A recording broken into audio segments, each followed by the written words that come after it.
Pedro Cortés, quien es delegado regional del equipo de transición del próximo presidente de México, Andrés Manuel López Obrador. Gustavo, bienvenido. Roberto, gracias por la invitación. No, gracias Gustavo por tu presencia y además, bueno, pues es importante porque el tema de pues esta consulta nacional pues ha causado pues mucha inconformidad, ¿no? En varios sectores importantes. Mucha turbulencia. Los empresarios, la ciudadanía, pues los columnistas, los intelectuales, en fin, la población no está muy convencida de lo que fue pues este mecanismo, ¿no? Que avaló esta consulta nacional.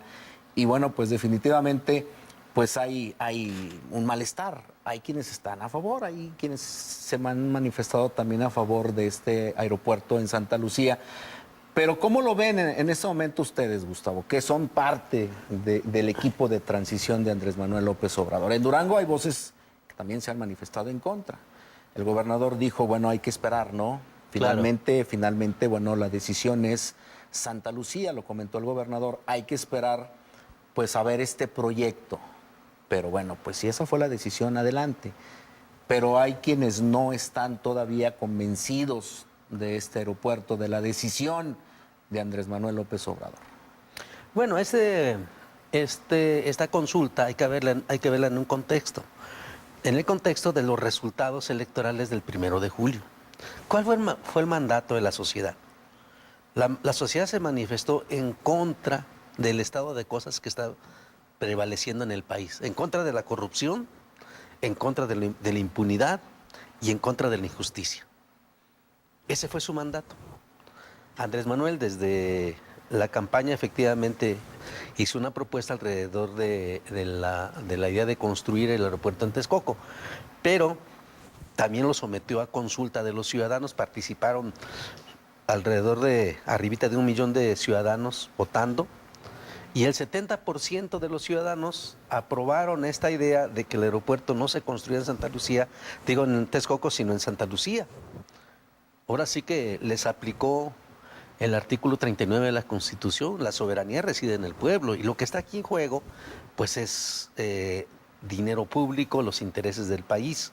Por eso se puso a consulta y ahí están los resultados. A ver, hay pero, cosas pero, que pero no se han sin duda dicho. es una minoría, ¿no? La que participó en esta encuesta, Bueno, a comparación del fenómeno que se registró cuando claro, fueron las elecciones está bien. federales, donde ganó Andrés Manuel López Obrador. Bueno, es una minoría. ¿Cuántos votaron? Más de 1 millón. Más de 1 millón, personas. sí, pero el 70% votó a favor de Santa Lucía. ¿Por qué no participaron más ciudadanos en este proceso? Pues la invitación fue abierta. Pudo haber ganado, si hubiera sido el caso, Texcoco.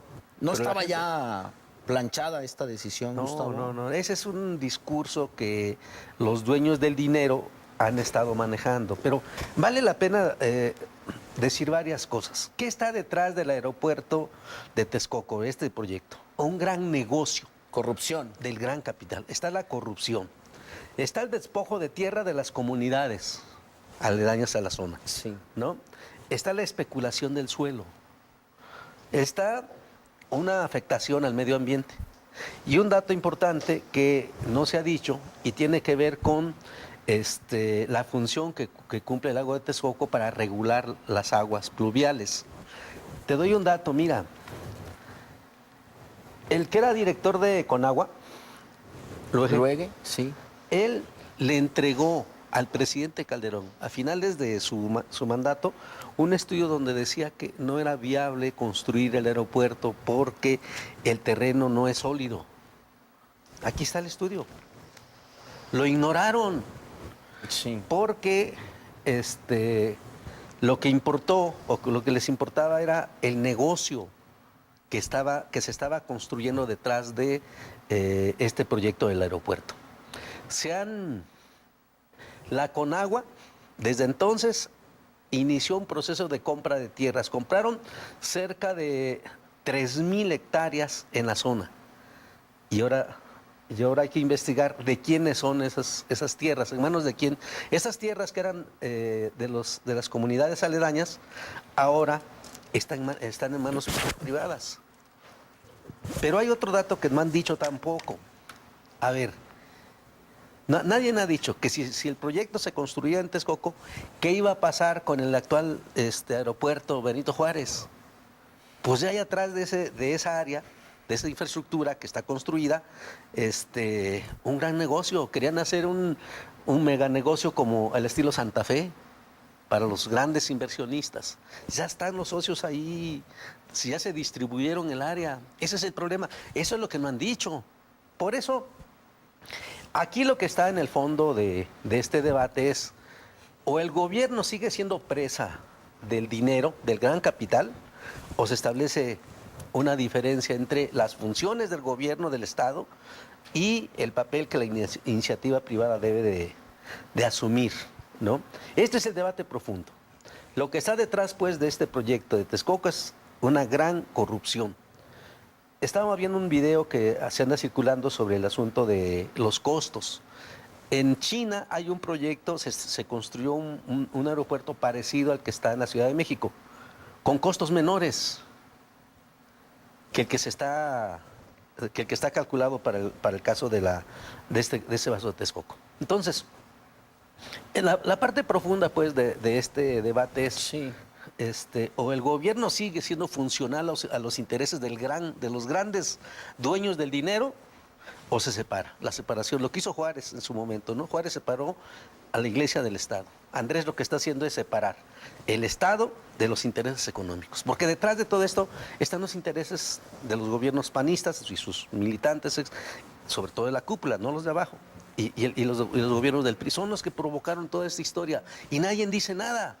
Y aquí en Durango, con mucha ligereza, algunos dirigentes de organismos empresariales se ponen nerviosos por la turbulencia. Pues va a haber turbulencia porque se afectan intereses, pues como en los aviones, ¿verdad? Pero pasa la turbulencia y esto agarra su nivel. Los más interesados en que se acabe con la corrupción deberían de ser los dueños de la iniciativa privada. Claro, los que están metidos en los negocios públicos, que en Durango hay varios, metidos en negocios con programas de gobierno, pues sí están nerviosos porque sienten que esto que pasó con el aeropuerto va a bajar, se va a transparentar todo. Pero esta es parte de la política que Andrés Manuel, ese fue el mandato que la sociedad le dio y él está operando esta parte. Los costos estimados para este aeropuerto de Texcoco están sobrevaluados en cerca de 6,000 millones de dólares, según algunos estudios que existen al respecto. Entonces, eso es lo que está en el debate. Efectivamente hay una campaña mediática, pues, a favor de que pone en discusión el tema del resultado, pero ahí está, fue la sociedad la que participó. ¿Por qué no participaron más ciudadanos?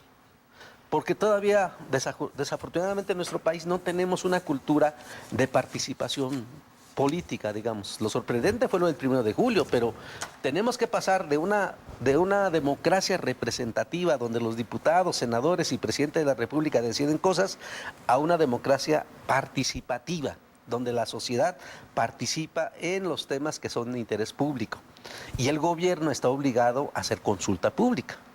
Porque aquí en Durango hay muchas inversiones que se están planteando y el gobierno está obligado a consultar a los ciudadanos porque es dinero público, no es dinero, si fuera dinero privado, pues que hagan con el dinero lo que consideren, pero cuando se invierte dinero público, presupuesto público, pues afecta precisamente las finanzas y ese recurso se requiere para atender otras prioridades. Muy bien, sin embargo, bueno, pues subió el dólar, se desplomó el peso con esta decisión de Andrés Manuel López Obrador. Ya venía este tema.